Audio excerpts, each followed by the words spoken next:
almost every business in the European Union depends on immaterial values.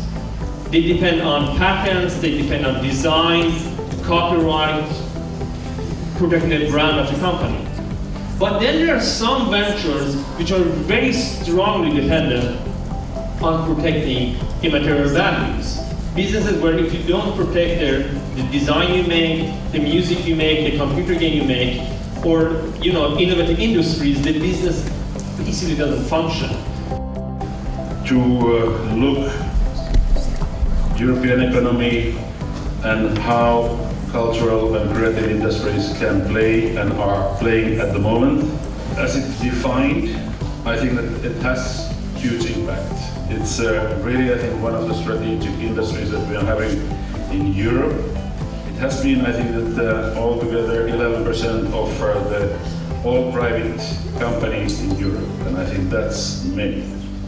And if we think in terms of creating jobs, at the moment the kind of creative and cultural industries are providing 12 million people work, and that's 4 times more than automotive sector. And it's even comparing the kind of chemical sector, it's 9 times more than chemicals. And if we think of those firms that are investing in design, their kind of turnover is 50% higher than comparing to those industries and companies that haven't done so yet. So that we can say that creativity in broad sense is one of the key European assets. We can say that I think that if we take it much wider than cultural and creative industries as defined, but even wider, where we are thinking of the global marketplace, I think we are having high value-added, quality, complex products and services.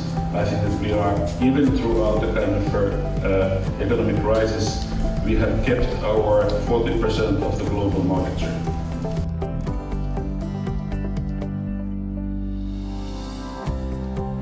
What digital has done is made creativity much, much easier. It is far easier to write a book now than it's ever been, because the mistakes can be erased at the click of a key. You can have as many drafts as you like. You can print as many copies as you like. You don't have to have the embarrassment of sending a carbon copy to a publisher. That was a terrible thing to do, because it meant he or she hadn't been first on the list. So it's wonderful for creativity, but what it's done also is it's made protection of what you've created and the marketing of what you've created much, much more complicated, much harder. So digitalization, as I said, it means creativity is much easier, protection of that and the marketing of it and the exploitation of it is much more difficult to control.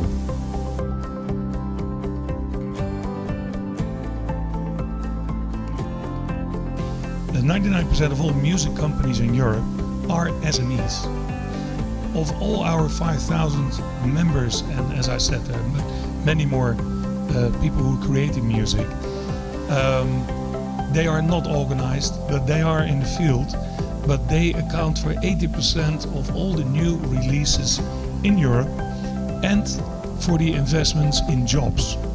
So our priorities are to strengthen the market for local content by order of priority. What we have seen in the recent period is luckily that the legitimate downloads are picking up. We as an industry, together with our partners, we have been able to have these startups, not the Netflix of this world, but a great initiative from Sweden, Spotify for example. We have some other examples, but a lot of local examples of digital distribution and digital streaming platforms.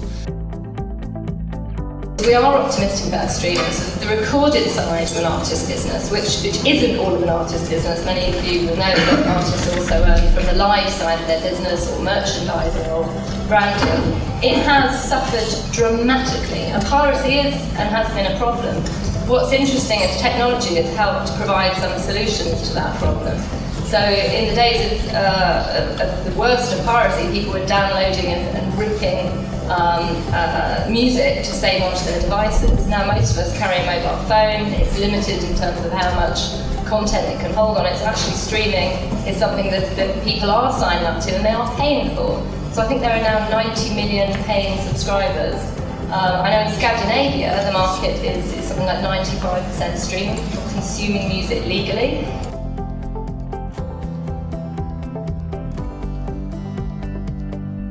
But the creative industry is much more than an economic driver. It is what makes Europe resonate globally.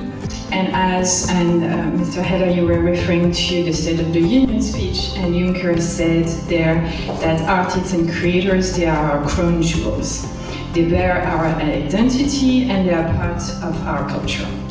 This idea is not just commercially based, but it is also commercially based.